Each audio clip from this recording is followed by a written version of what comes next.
I was just thinking of this Yoga Sutra. How to start, how to present. Suddenly, Mullah Nasruddin came to my mind. One day, Mullah Nasruddin went to a famous lawyer and asked him, "Look, my son was walking on the street without any reason, without anything. One guy came, not only shouted at him, finally hit him. And I would like to file a case against that person. Now tell me, what would be the result?" The lawyer said, "It's a very clean sheet. What is there to think?" Because without any discussion, anything, just without any mistake, if the person starts abusing and starts hitting, definitely you are going to win. Definitely. There is no doubt in it. So Mullah said, "Okay, I am going back to home." Now what happened? Why? "I'll think of and get back to you." Okay. Again, next day, Mullah came to the same lawyer. Okay, lawyer was very happy. "Okay, now shall we file the case?" No, there is some change. Now, what is that change? Change is actually, it was not my son who was being beaten up without any reason. In fact, my son abused someone without any reason and hit him. Now tell me, if the case comes, who is going to win? So lawyer took little bit time and said, "Of course you will win." But I said, "How is it possible?" Because when your son started abusing, there will be some reason behind it. Without reason, without any background, will anybody scold? And that too, will anybody hit? So there will be something behind it, so that which has triggered your son to hit him. So we need to find out, we need to dig, and I am sure you will win. There is no doubt in it. Mullah smiled, said, "Okay, thank you." "Now why? Again, what are you doing?" No, I don't think that I need to come to you." So also Yoga Sutra. As the lawyer assures, based on your need, so also any sutra literature, that to Yoga Sutra definitely, also will be interpreted according to your need or desire or your mental disposition. That's why lot of confusion in the Yoga Sutra especially. Actually, as you know, we have lot of sutra literature, whether starting with Guhya Sutra, how to do ritual in a lineage, whether it is Dharma Sutra, what is right, what is wrong by Jaimini, whether it is Brahma Sutra, whether Brahma is Saguna or Nirguna, whether it is to be understood or to be gained or meditated upon. And of course, we have also popular in West, especially Kama Sutra, and also here Yoga Sutra. Especially as I see, especially in Yoga Sutra, there is more confusion. With reference to Dharma Sutra, many people do not look at. In fact, many people do not know that Dharma Sutra exists and who is the author. And coming to Guhya Sutra, forget about it. Because it's restricted to the family lineage. We have different type of Guhya Sutras. And one is a popular one called Kama Sutra. People think Kama Sutra means only the postures. In fact, it talks a lot like how a lady should function in house, how lady should bind or take care of everybody. And the process of not getting depressed, not going through how to engage, what, or trying to understand others' mind. Lot of things are being talked in details. But unfortunately, those chapters are not popular. Those chapters are not seen or visualized, not understood, not talked, but only this posture part is highly publicized. And when you come to Brahma Sutra, because of some Swamijis, it started becoming popular. And of course, traditional Swamijis especially, they always highlight at least you need to study few Upanishads, if not at least 10 major Upanishads. Only after studying 10 major Upanishads, you can look at Brahma Sutra. Because we have a very clear approach when you look at Brahma Sutra, there is a process. In fact, we do puja, we carry the book, we carry the teacher, lot of process we do it, okay? Brahma Sutra is being done in a different level altogether. With a procession, with a proper way we do it. Because Brahma Sutra, where you have to use your all the knowledge and analysis. Suppose you don't have Shraddha, you can interpret it the way you want. As we discussed, whether it's Saguna Brahma or Nirguna Brahma. You can create any sort of confusion that you want. And after studying many years of this Vedanta Upanishad, after Brahma Sutra you will confirm what you were thinking, possibility is there. And interestingly, Brahma Sutra is not being commentated by many acharyas. Mainly, if we see Adi Shankaracharya has commented completely. Sri Ramanujacharya has commented partially. And of course, that is called Sri Bhashyam. And also, we see another one is this Madhvacharya also has commented. So we see very carefully, differently. Whereas when it comes to Yoga Sutra, there is some confusion and also some clarity.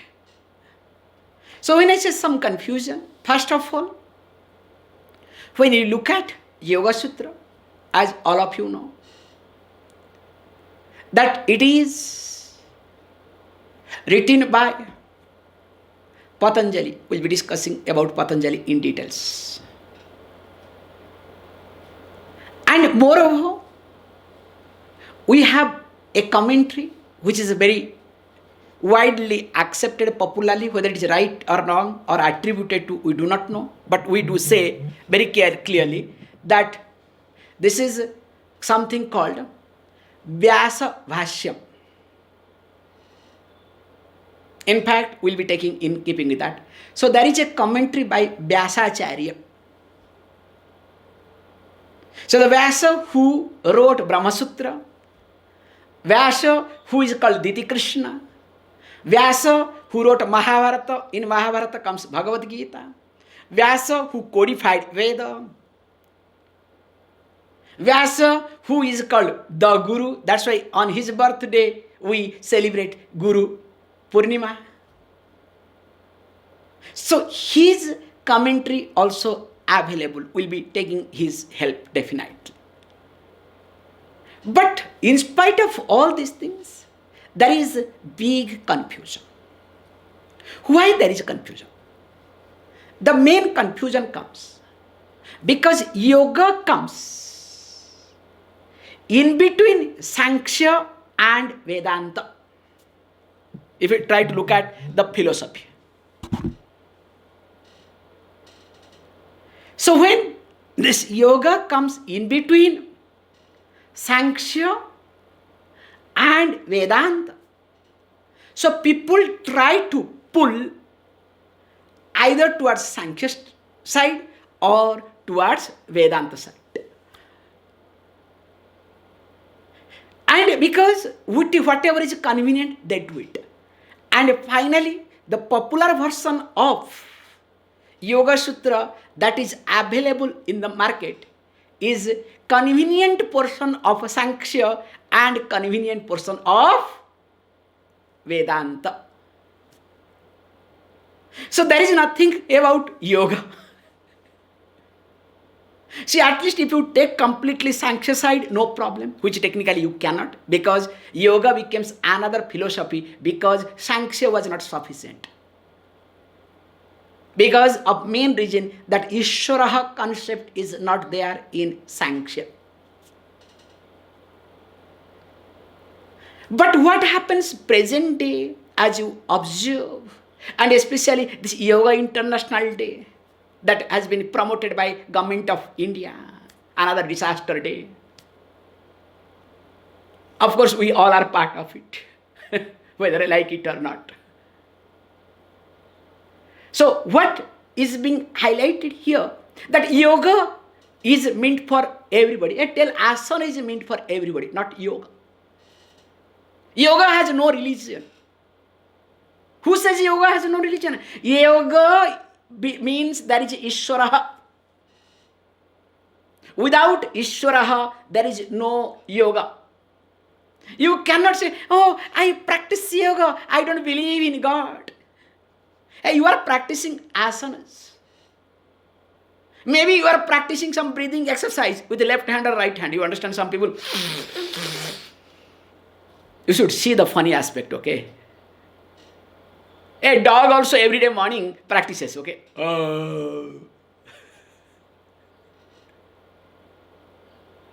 So what I am highlighting here very carefully, that without Ishvaraha or without understanding of Ishvaraha,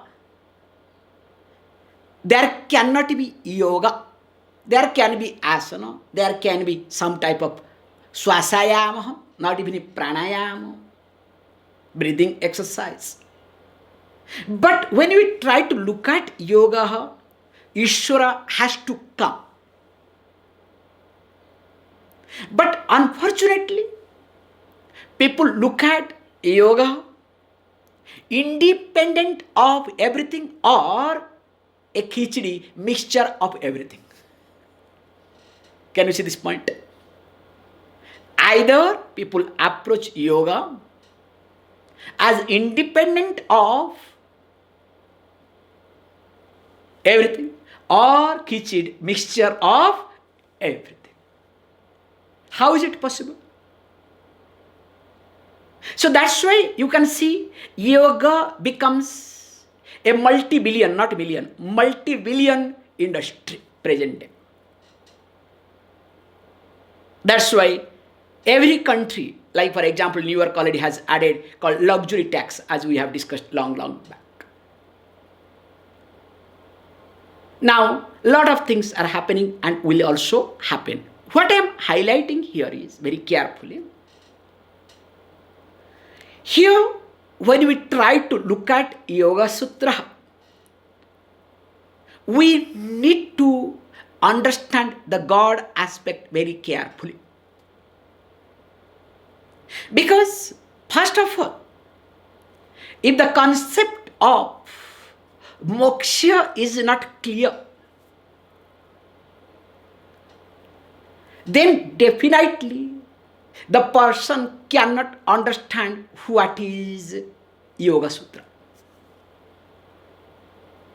If I look at moksha means some type of relief.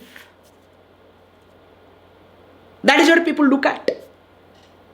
Or some people look at moksha means extension of time, extension of pleasure.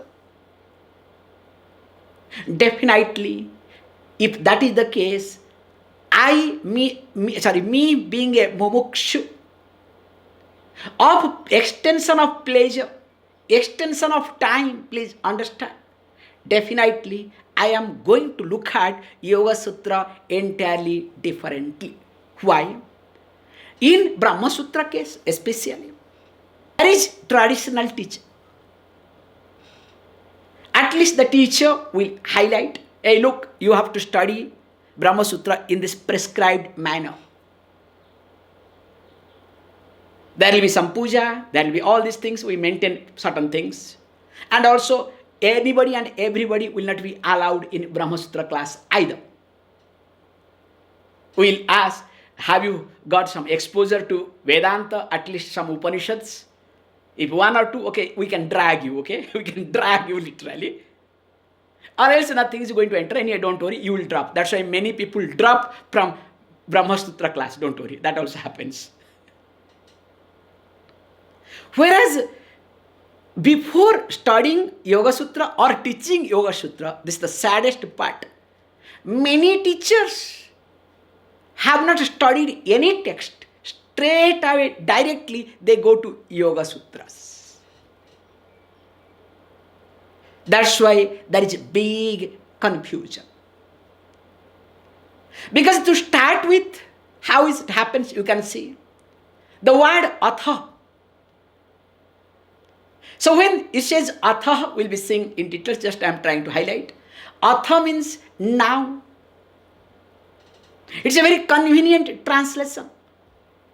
So now what happens? Atha yoganushasana. Now this teaching, yoga teaching starts. So that means what? The unfoldment of yoga starts now. That's a very convenient translation. It's not wrong, okay? But it is not right either. So to understand the word atha, so atha means when it says now, what is that now? And who is the person? So that means what? When it talks about now, desha, kala, patra, because it only talks about kala, time, now. There is also involved desham, there is also involved patram, the adhikaritvam. Who is qualified to listen to? One cannot talk Yoga Shastra whomsoever you wants, especially Yoga Sutras. Because we need to find out whether the person has some exposure to the yoga literature or not. At least a few Yoga Upanishads, Samhitas. Then only the person will be able to cherish. Then only the person will be able to understand.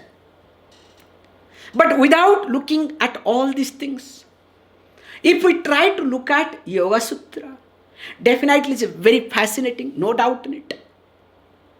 And there are certain definitions, there are certain points which really helps, triggers the mind like anything. But remember, finally, this Yoga Sutra becomes a intellectual exercise. And that is what many people look at Yoga Sutras. And I personally feel we need to be serious, we need to be different to look at Yoga Sutra. With this, today I will be stopping. Please. Om Purnamada Purnamidam Purnat Purnamudachyate Purnasya Purnamadaya Purnameva Vashishyate. Om Shanti Shanti Shanti.